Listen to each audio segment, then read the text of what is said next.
Welcome to Lecture 3, which is on organization and editing. This lecture will be divided into two parts. Part 1 will focus on general concepts of organization and editing, and Part 2 will focus specifically on the idea of concision.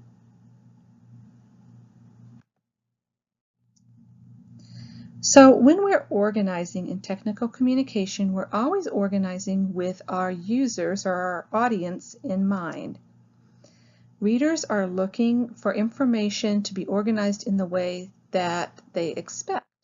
And we're familiar with this from our own lives. When, let's say, you want to find a recipe, you expect it to have a certain layout, you expect a title, you expect a list of ingredients, you expect a numbered series of steps in the sequence that they have to be undertaken.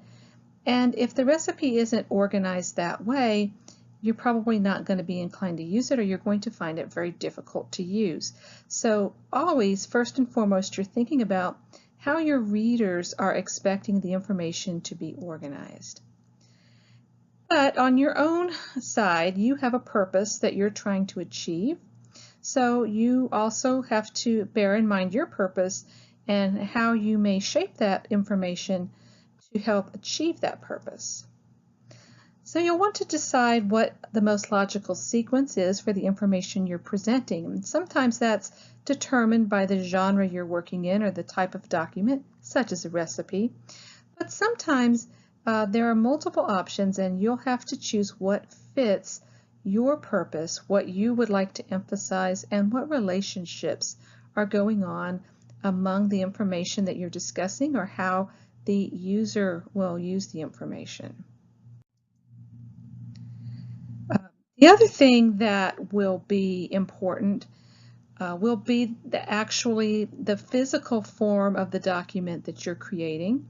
So web documents are obviously organized differently, often from print documents. And there are certain expectations for different kinds of print documents. And when we're talking about organizing here, we're not talking so much about document design. That's something we'll discuss in a future lesson. So it's a little bit more sort of just how you organize the information conceptually, and less how it's organized visually. That's important too, but that's another topic. So I like to think about organization working from the widest scale down to the smallest scale. Oftentimes, students tend to get caught up worrying about mechanics of spelling, grammar, and punctuation. Now, those things are important, and they contribute to the overall usability and professionalism of your document. But that level of organization really needs to come last in the editing process. So the first level of organization is the whole body level. That's the whole document, whether it's a one-page document or a 300-page document. You've got to work out how you want that to be structured. From that level, we go down toward the paragraph level. Each paragraph will have its own organizational structure. Sentences also need to be organized. Then we start to worry about word choice, and then we get into details like spelling, grammar, and punctuation. So it's important to do what I call put the big rocks first before we start worrying about the small rocks. At the whole document level, there are a lot of different approaches that a person might take. So here are some common approaches listed here, and some of them really are suggested by certain genres of writing. So something like classification and division we're familiar with from a newspaper's classified advertising section or from a website like Craigslist. And the classification and division structure is sort of this narrowing down from larger categories to smaller categories. And it's very appropriate for those sorts of documents, but it doesn't make any sense for other kinds of documents. Spatial sequences are often used for descriptions. You might start describing something from the top and move down to the bottom. You might describe a room by beginning at the door and working yourself around in a clockwise fashion until you get back at the door. So not everything lends itself to a spatial sequence, but some kinds of documents might, or some parts of some kinds of documents might. Instructions are a classic example of a chronological organization. What happened first, then what happens, and after that, what happens next. But other kinds of documents might be chronological, such as a historical account. So you have to again think about the purpose of the document. Effect to cause and cause to effect are often used in analysis documents, where you might be trying to consider some facts and figure out what led to those facts or that situation, or what might the result be in the future of the current situation and the facts. So you'll see that a lot in reports, for instance. Emphatic organization simply means that you're usually working from things that are smaller or less important up to things that are larger or more important. So sometimes we will do that so that we make sure we end our communication on a high note. Occasionally we'll work in the opposite direction, talk about something important first and end on a less important note, but that's a little bit less common. A problem and solution organization is typical for a proposal, wherein you have to establish the problem that you want to fix, and then you establish the solution you think will fix it. And a comparison and contrast approach might also be part of a document like a proposal. You might be comparing different solutions, for instance, and coming up with the one that is the best solution for the specific problem after you've compared and contrasted the features of those solutions. So certain documents will use more than one organizational approach in different parts of the document, especially if it's a very lengthy document like a report or a proposal. Something like a brief letter is probably just going to stick with one of these approaches. At the paragraph level, we may choose one of the organizational approaches from the previous slide to organize the information in a particular paragraph. So a particular paragraph may contain a chronological sequence of events, or it may contain a spatial description, or it may have a cause to effect discussion of a topic. So depending on an individual paragraph's purpose, we might well choose different ways to organize that paragraph. Regardless, we do want to make sure our message is broken up into digestible parts. That's part of making your document reader-friendly and accessible. A clear topic sentence to lead off the paragraph and let the reader know what the paragraph's going to be about is vital in technical communication. You probably remember that from your freshman composition class as well, but it applies even more importantly to technical communication. When you have a paragraph, you should restrict it to one topic. That's what we refer to as unity. So if you need to change topics, start a new paragraph. It's better to have more and shorter paragraphs than to have longer paragraphs that encompass multiple topics that confuse the reader as to what they're about and that make it hard for the reader to quickly review your document and impede accessibility of your document. Sequences within the paragraph and between paragraphs will help to show the connections among ideas. So for example, if your paragraph is generally speaking a cause to effect paragraph, transition words like and phrases like as a result of, after this happened, then that happened, will help to connect things and provide a flow from one piece of information to the next. Sentences need to show good organization as well. The words you choose are one of the things that help show your style and help organize your sentences. The syntax, or the order in which the words are connected, are a way that your sentences are organized and the way that you reflect your writing style. In English and in technical communication, which is very direct, we often want a subject, verb, object, very straightforward syntax to our sentences. Sentences may vary in length, long and short, but usually in technical communication you don't want to be overly long. Varied sentence length helps make your document less monotonous and repetitive. Your sentences should also have transitional words and phrases that connect your ideas. And your sentences show your tone, how formal you are, or how informal you may be. Technical communication isn't always formal, but generally speaking, it's at least professional. Our sentence editing choices definitely help to establish our style and tone. They also help to establish fluency or flow in our writing. This slide has a number of ideas for improving our sentence fluency, and there's a couple that I'll spend a little extra time talking about. One is the idea of being very precise in our word choice.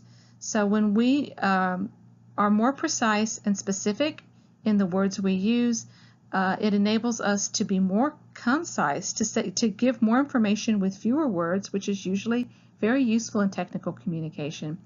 And it helps the reader to get through our sentences more quickly and easily, generally speaking.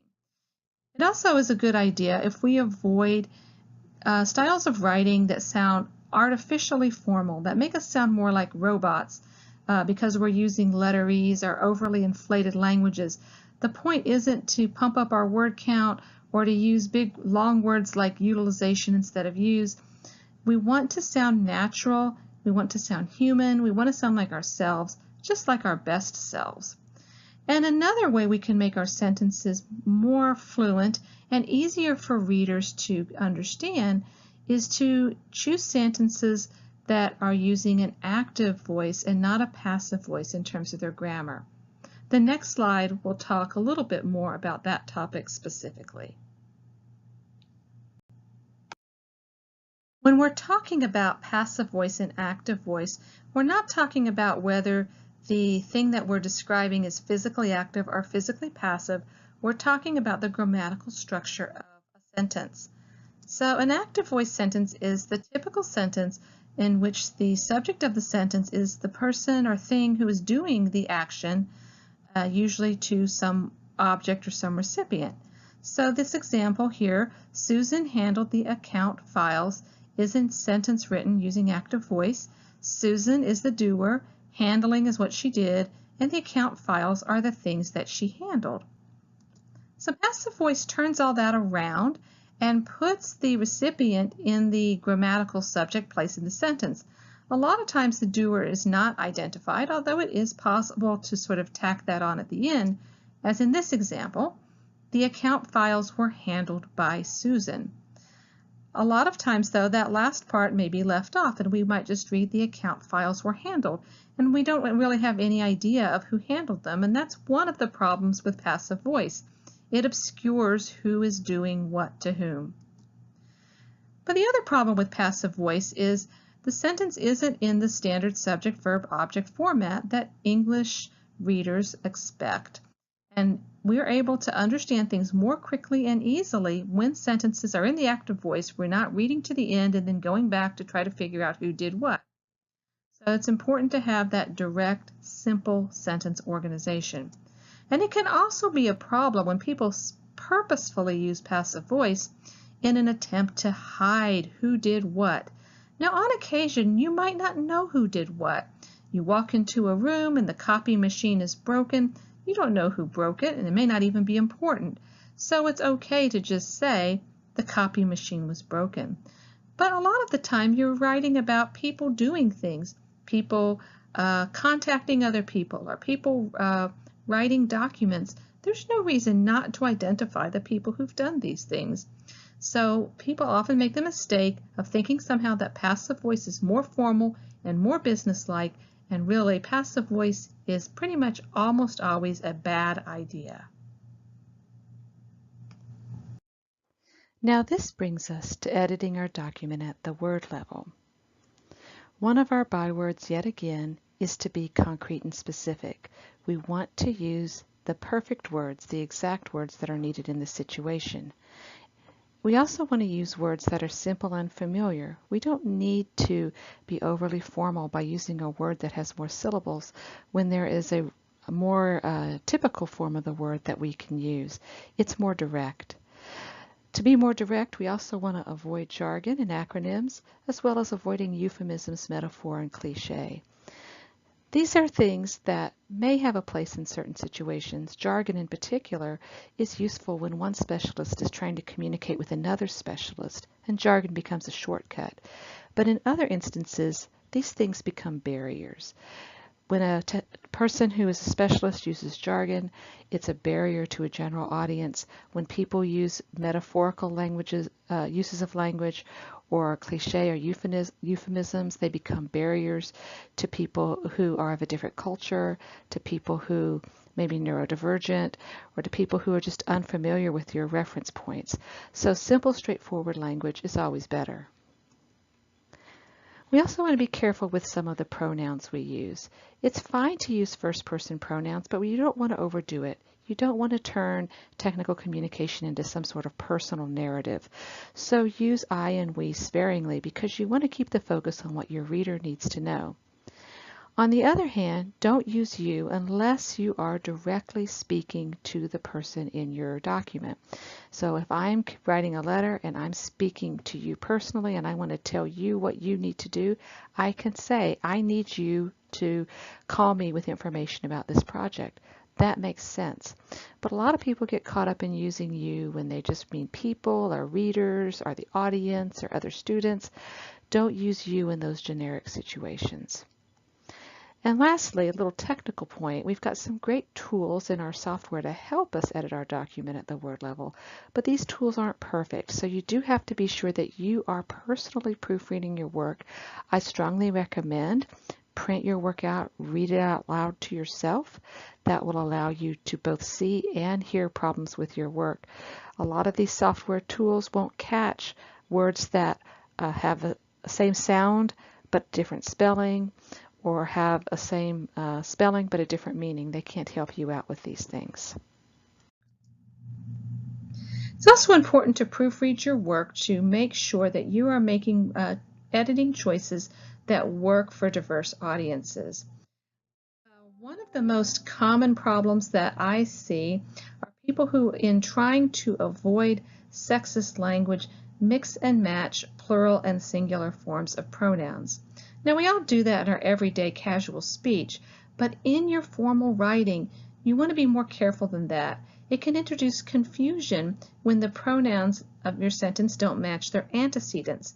So to avoid sexist language, try using plural forms consistently. So everything in the sentence is plural, and there's no mixing and matching required. And that also has the advantage of avoiding potential problems with gender binary issues. So if you're plural all the time, then you'll usually be on the right track.